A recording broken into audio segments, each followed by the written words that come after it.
Anatomi sistem kardiovaskular. Berikut adalah penjelasan rinci mengenai anatomi sistem kardiovaskular yang meliputi 1. Jantung. Heart. Jantung adalah organ pusat dalam sistem kardiovaskular yang berfungsi untuk memompa darah ke seluruh tubuh. Jantung terletak di rongga dada, toraks, sedikit condong ke kiri, dan terbungkus oleh kantung perikardium.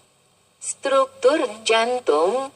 Jantung terdiri dari 4 ruang: atrium kanan, ruang atas kanan. Menerima darah deoksigenasi dari tubuh melalui vena cava superior dan inferior. Ventrikel kanan, ruang bawah kanan. Menerima darah deoksigenasi dari atrium kanan dan memompa darah ke paru-paru melalui arteri pulmonalis. Atrium kiri, ruang atas kiri. Menerima darah teroksigenasi dari paru-paru melalui vena pulmonalis. Ventrikel kiri, ruang bawah kiri. Menerima darah teroksigenasi dari atrium kiri dan memompa darah ke seluruh tubuh melalui aorta. Katup jantung. Jantung memiliki 4 katup yang berfungsi untuk mencegah aliran balik darah. Katup trikuspid antara atrium kanan dan ventrikel kanan. Katup pulmonalis antara ventrikel kanan dan arteri pulmonalis. Katup mitral antara atrium kiri dan ventrikel kiri. Katup aorta antara ventrikel kiri dan aorta. Peredaran darah jantung. Darah deoksigenasi dari tubuh masuk ke atrium kanan, diteruskan ke ventrikel kanan, dan dipompa ke paru-paru untuk mendapatkan oksigen. Setelah darah mengalir ke paru-paru dan teroksigenasi, darah kembali ke atrium kiri, kemudian ke ventrikel kiri dan dipompa ke seluruh tubuh melalui aorta. 2. Pembuluh darah, blood vessel. Pembuluh darah berfungsi sebagai saluran transportasi darah dari dan ke jantung, serta ke seluruh tubuh. Pembuluh darah terdiri dari 3 jenis utama: arteri, pembuluh darah yang membawa darah keluar dari jantung. Dinding arteri lebih tebal karena harus menahan tekanan darah yang tinggi. Aorta, arteri terbesar yang membawa darah teroksigenasi dari ventrikel kiri ke seluruh tubuh. Arteri pulmonalis membawa darah deoksigenasi dari ventrikel kanan ke paru-paru. Vena, pembuluh darah yang membawa darah kembali ke jantung. Dinding vena lebih tipis dan memiliki katup untuk mencegah aliran balik darah. Vena cava superior dan inferior mengalirkan darah deoksigenasi dari tubuh bagian atas dan bawah menuju atrium kanan. Vena pulmonalis membawa darah teroksigenasi dari paru-paru ke atrium kiri. Kapiler, pembuluh darah yang sangat kecil dan tipis yang menghubungkan arteri dan vena. Di kapiler, terjadi pertukaran gas, nutrisi, dan limbah antara darah dan jaringan tubuh. 3. Sistem sirkulasi. Sistem kardiovaskular terbagi menjadi dua sirkulasi utama.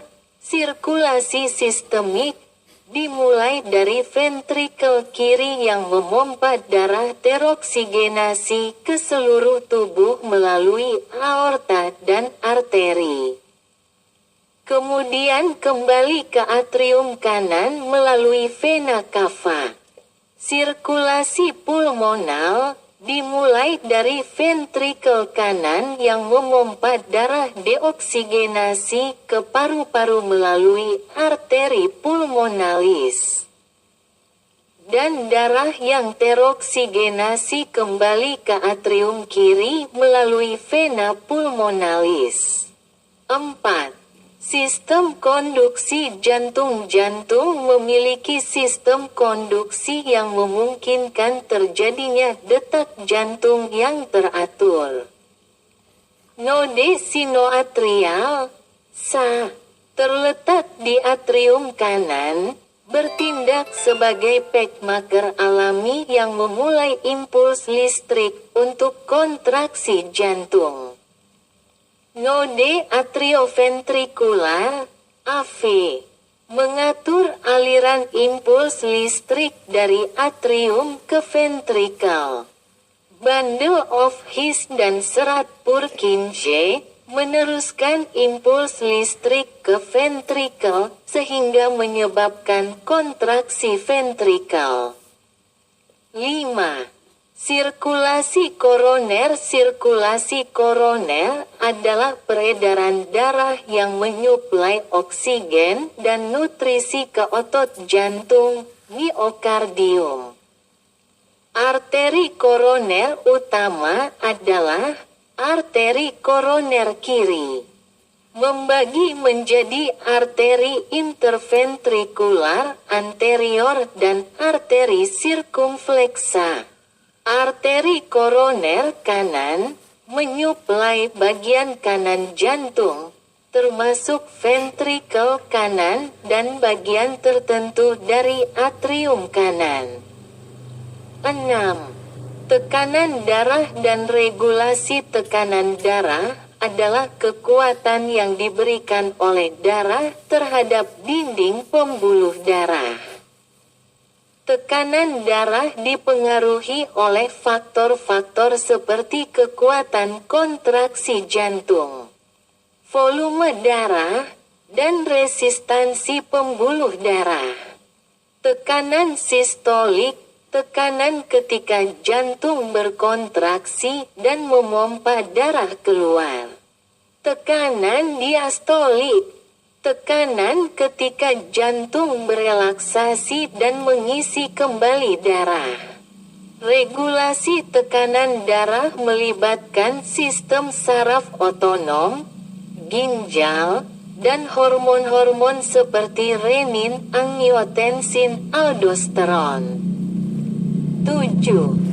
Fungsi sistem kardiovaskular. Fungsi utama sistem kardiovaskular adalah untuk mengangkut oksigen, nutrisi, hormon, dan zat penting lainnya ke seluruh tubuh serta mengangkut produk limbah seperti karbon dioksida dan urea ke organ pengeluar limbah, paru-paru dan ginjal.